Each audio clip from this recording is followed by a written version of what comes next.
Hey, amazing students, it's Jason Hartman, and I just want to say congratulations again. We are almost finished with this course. It is coming to a conclusion, but it's never really finished because we're going to have ongoing updates for you, some webinars and some good stuff like that. So, of course, there will be lots of good ways to keep in touch with us and take advantage of many additional resources. As I'm sure you can tell by now, going through all of these lessons, this stuff is nuanced. There's certainly more to it. There are pro tips. This course is meant to give you a good overview of the real estate investing world and different types of investments and different techniques. Certainly more to come, but as far as the formal main course, we're almost finished, so congratulations to you.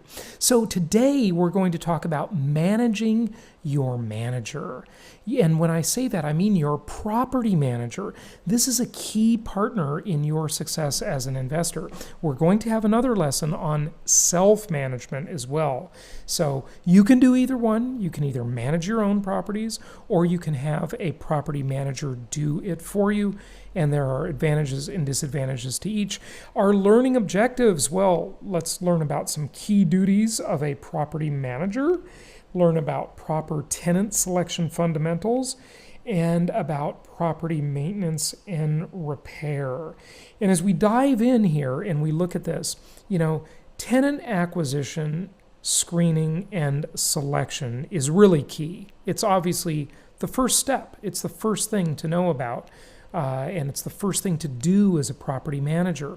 So this step is absolutely critical. Now, it requires marketing and it requires good screening skills. And if you have good marketing, you will have a wider pool of tenants from which to choose, and that will give you the opportunity to better screen them and to be more picky and more prudent about the tenants you select. And so rent collection, that's certainly another part of it. Property management is charged with collecting your rents every month and processing eviction paperwork when rent is not paid.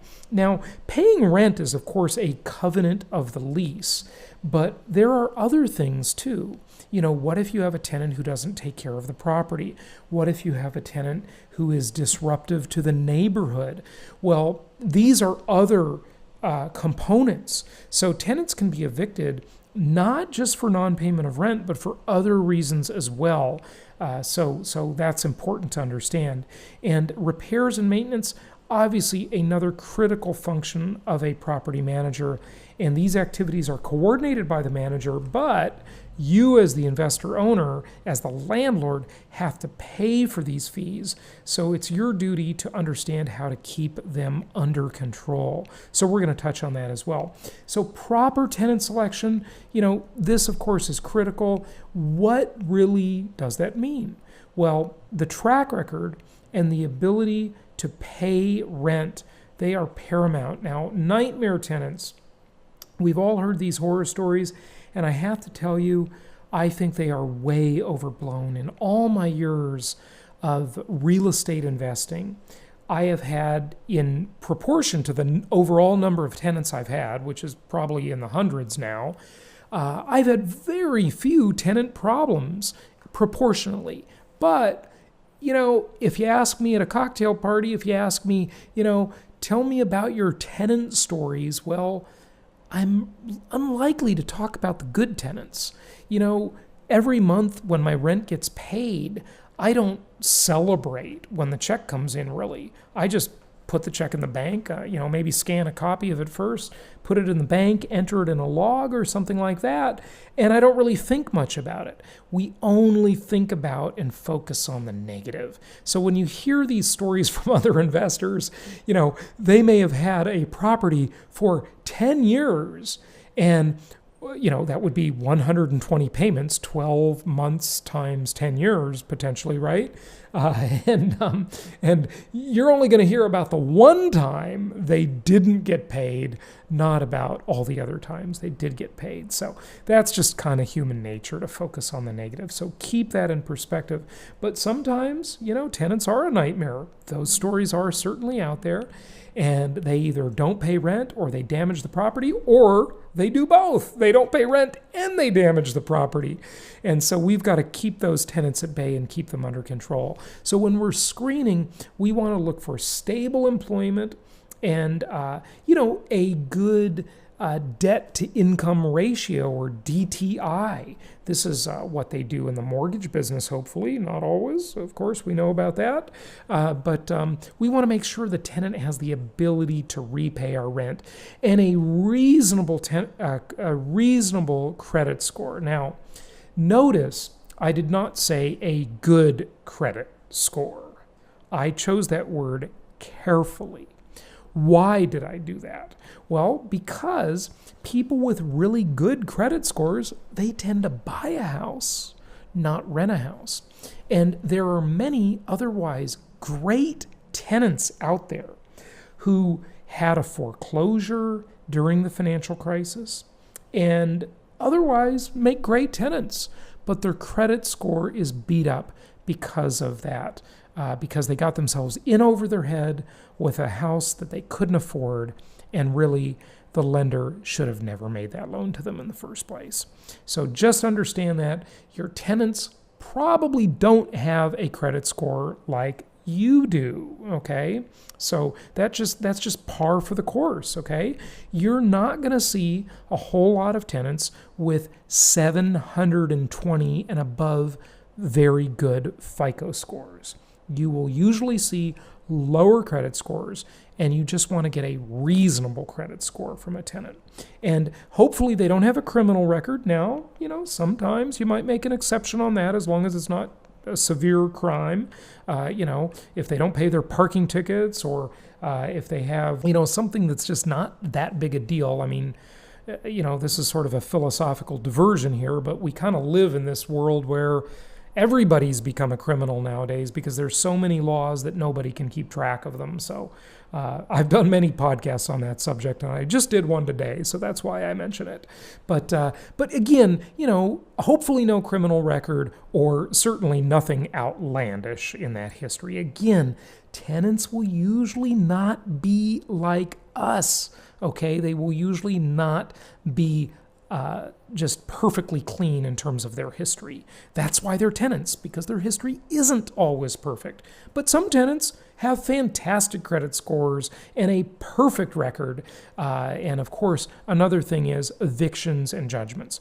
You ideally don't want tenants to have these either. But again, keep it reasonable and understandable, okay? So fair housing laws, these are critical, and they're really easy to follow, folks. They're just common sense. Obviously, you can't discriminate against anybody based on what's called a protected class. And at the time of this recording, so far as I know, there are 7 protected classes at the federal level: race, color, national origin, religion, gender, familial status, and disability. But in certain localities and certain states, there are even more laws above and beyond the federal laws. And there are some unique laws that apply to senior housing communities. So make sure you understand those and just know about them.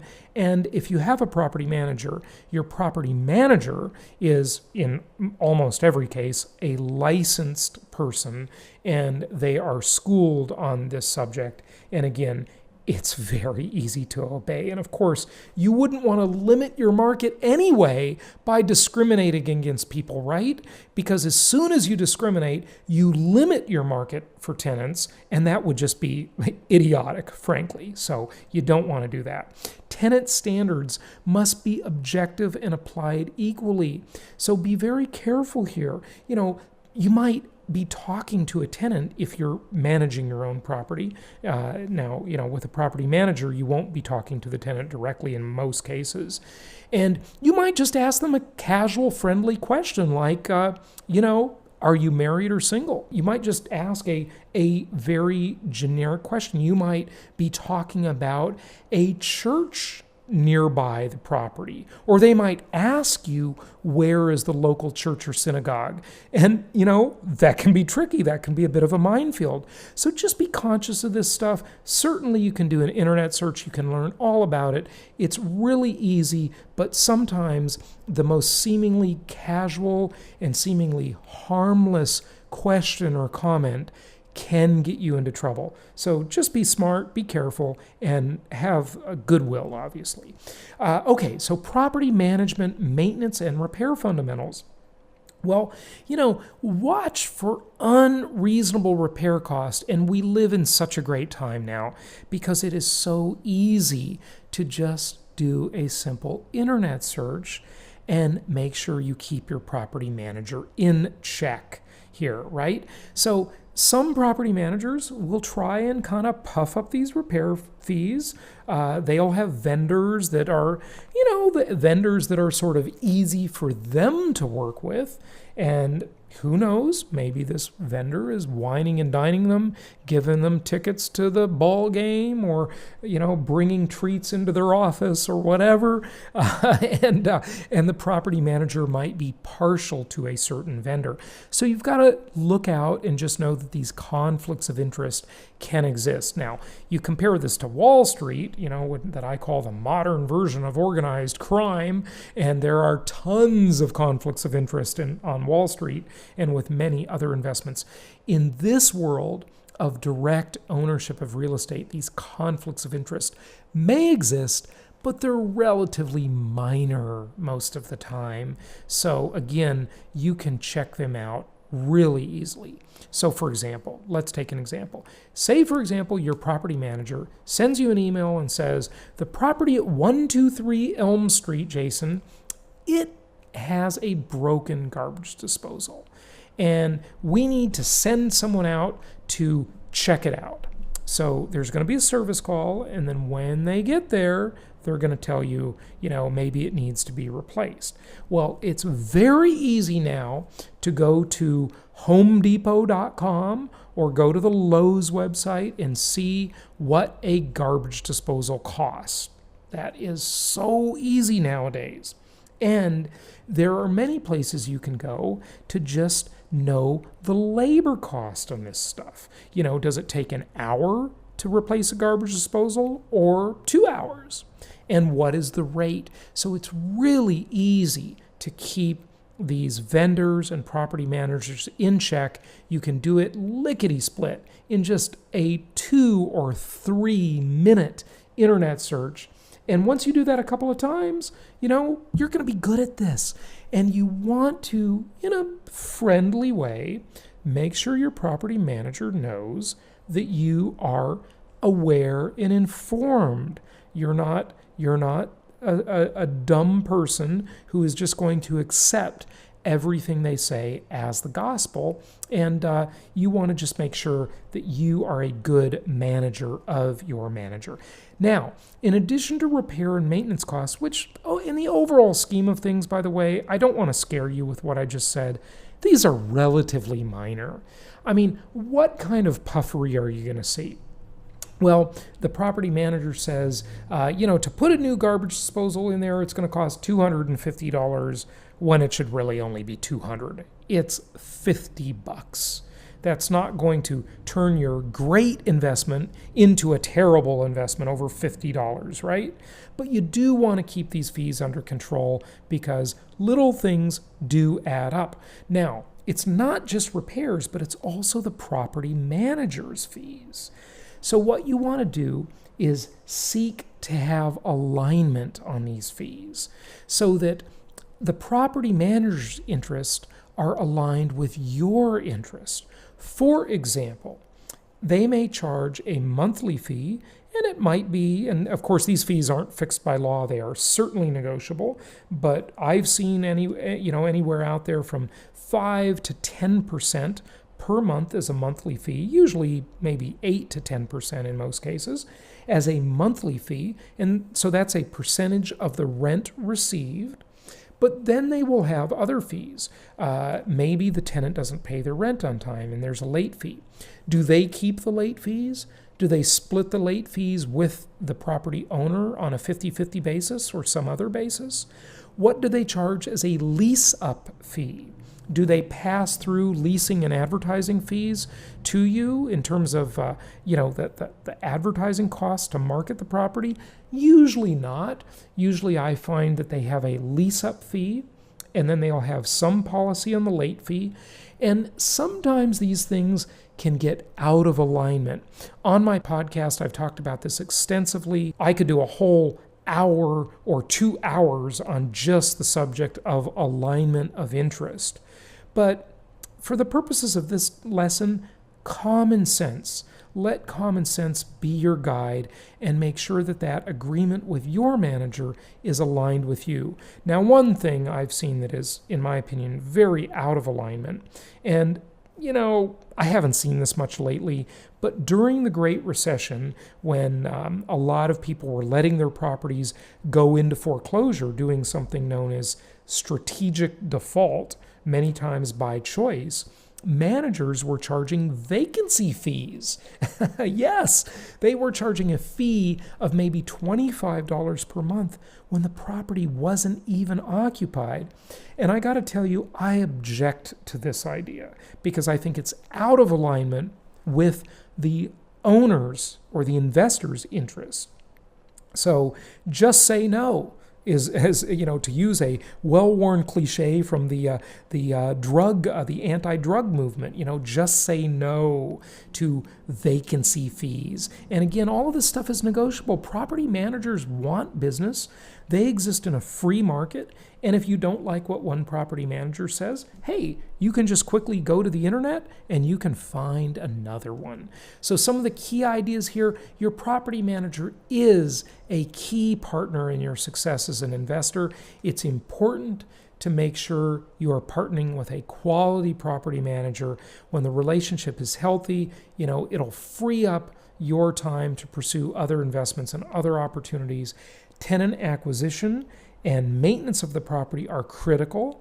And so the effective acquisition of good tenants will prevent many problems that plague the less informed investors, the ill-informed investors out there that aren't listening to this course and aren't getting educated on how to do this well. The real estate investing business really isn't that complicated. You do this a few times, you get a couple of properties under your belt, a little bit of time, and you can be very experienced and very good at this very quickly. It's a pretty simple business to learn once you get started. It's better to pay extra for a high-quality property manager than try to save by hiring somebody that you have to micromanage. There's an old saying, you get what you pay for, and you know what? I'm going to kind of argue with that and take issue with that old saying. Sometimes you really do get what you pay for. Sometimes you don't. So it just depends.